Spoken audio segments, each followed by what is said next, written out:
Hay una idea sobre Marte que suena dura, casi valiente, y por eso mucha gente se la cree enseguida, que el gran problema sería volver, y que, si quitamos el regreso del plan, ya está, billete de ida, misión resuelta. Pero no. De hecho, ese es justo el error, porque el billete de ida a Marte no arregla casi nada.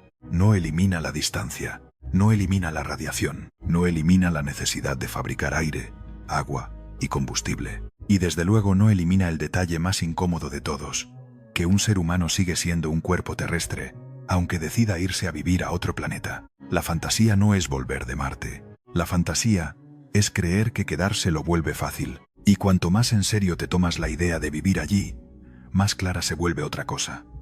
La Tierra no es solo nuestro hogar. Es un sistema de soporte vital tan perfecto que aquí casi ni lo notamos. Las ventanas favorables para viajar entre la Tierra y Marte se abren aproximadamente cada 26 meses. Marte tiene una gravedad de solo el 38% de la terrestre, y la radiación fuera del escudo terrestre es uno de los grandes riesgos identificados para una misión humana. Lo primero que conviene quitar de en medio es una imagen muy de cine. La de pensar en Marte como una especie de destino lejano, sí, pero más o menos manejable. Como si el verdadero debate fuera si mandamos una tripulación con billete de ida y vuelta o solo de ida. La realidad es bastante menos limpia. Ir a Marte no es coger un vuelo larguísimo.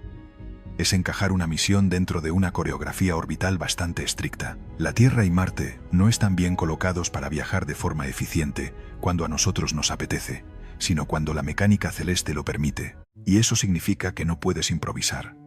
No puedes enfadarte, girarte y decir, hasta aquí, me vuelvo. Las oportunidades energéticamente razonables para viajar entre ambos planetas llegan cada cierto tiempo, no siempre. Eso ya cambia mucho la historia. Porque, en cuanto entiendes eso, Marte deja de parecer un lugar remoto y empieza a parecer un lugar con calendario propio.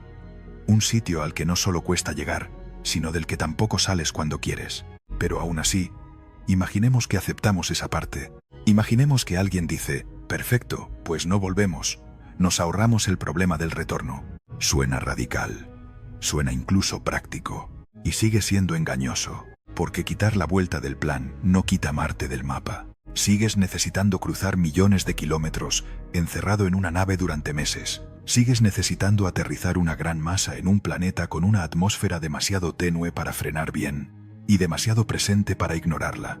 Sigues necesitando vivir allí sin aire respirable, con una presión exterior incompatible con el cuerpo humano y con temperaturas que no perdonan. NASA sigue planteando el reto marciano como un problema de ida, estancia y regreso seguro precisamente porque la dificultad no está en un solo gesto espectacular, sino en sostener toda la cadena de supervivencia.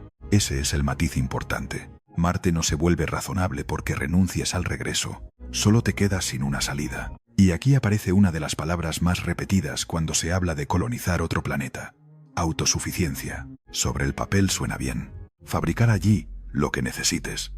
Usar recursos del propio Marte. Cerrar el ciclo. En la práctica, eso significa algo mucho menos épico y bastante más exigente. Llevar máquinas críticas a un lugar hostil y confiar en que funcionen durante mucho tiempo sin margen real para el fallo.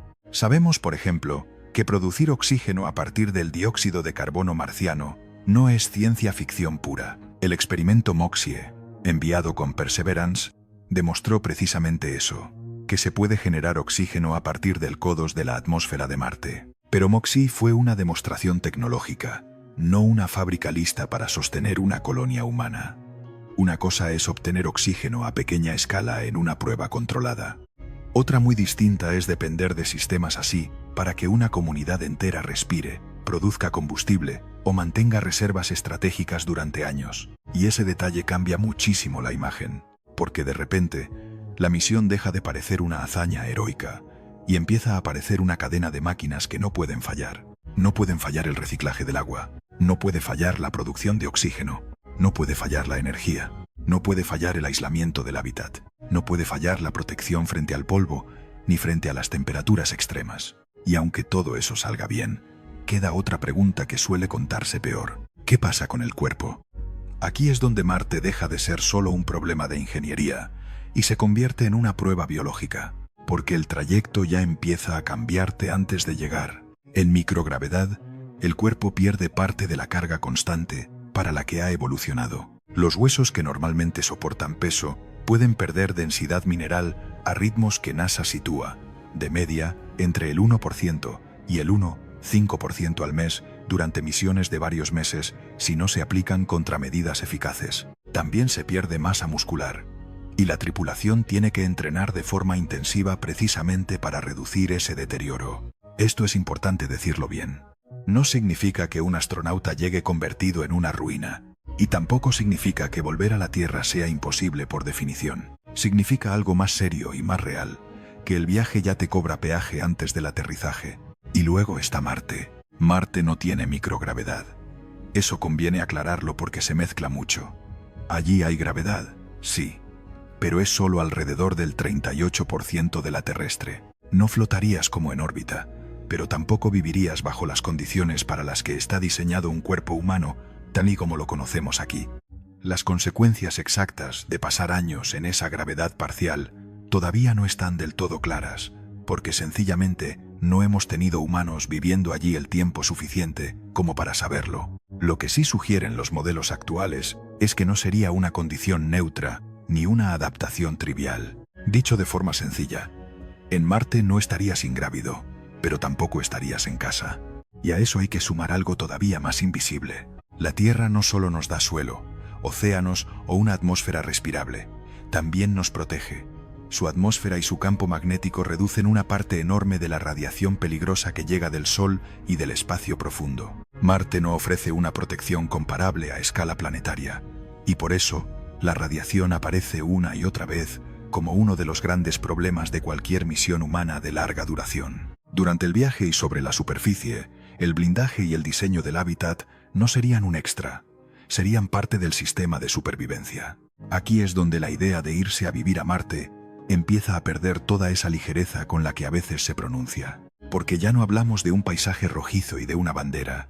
Hablamos de reconstruir, con tecnología, una parte de lo que la Tierra hace gratis, y eso incluye cosas que casi nunca sentimos como servicios.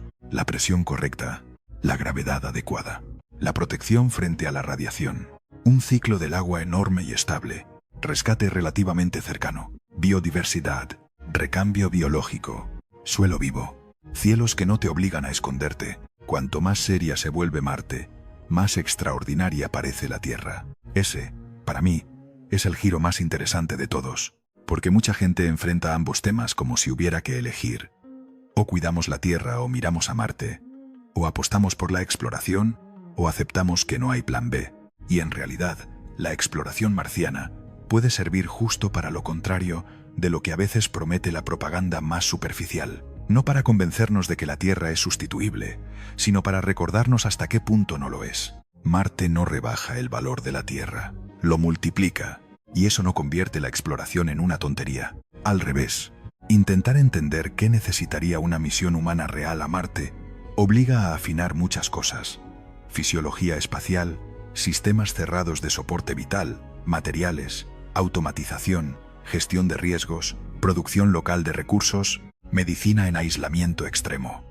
Todo eso tiene valor científico y técnico.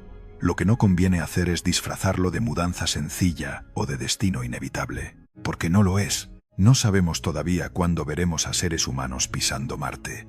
NASA mantiene ese objetivo a largo plazo y lo usa como referencia para desarrollar tecnologías y operaciones necesarias. Pero entre ese objetivo y una presencia humana estable, hay una distancia enorme, tanto técnica como médica y operativa. Y por eso la frase honesta no sería: quien vaya a Marte nunca regresará.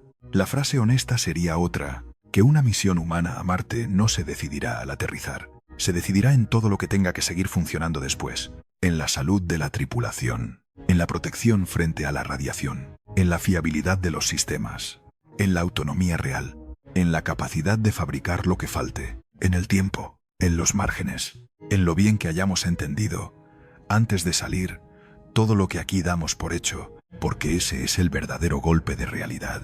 El billete de ida no resuelve el gran problema de Marte, solo oculta lo grande que es. Y quizá por eso, Marte resulta tan fascinante, no porque sea un segundo hogar esperando a que lleguemos, sino porque obliga a mirar la vida humana desde fuera, obliga a preguntarse qué hace falta de verdad para que un cuerpo, una comunidad, y una civilización puedan sostenerse. Obliga a traducir en sistemas algo que aquí recibimos como paisaje, costumbre y normalidad. Air, agua, presión, suelo firme, tiempo biológico, protección. Aquí casi nunca pensamos en ello. Allí habría que construirlo, metro a metro, máquina a máquina, error a error. Y por eso, cuanto más cerca parece Marte en los titulares, más lejos se ve en la física. No es una excursión, no es un destino romántico, no es una versión dura pero asumible de la Tierra. Es otra cosa. Un mundo donde cada paso exige reemplazar, con ingeniería, una parte de tu planeta de origen. Y tal vez esa sea la mejor razón para mirarlo de frente, porque Marte puede enseñarnos a explorar.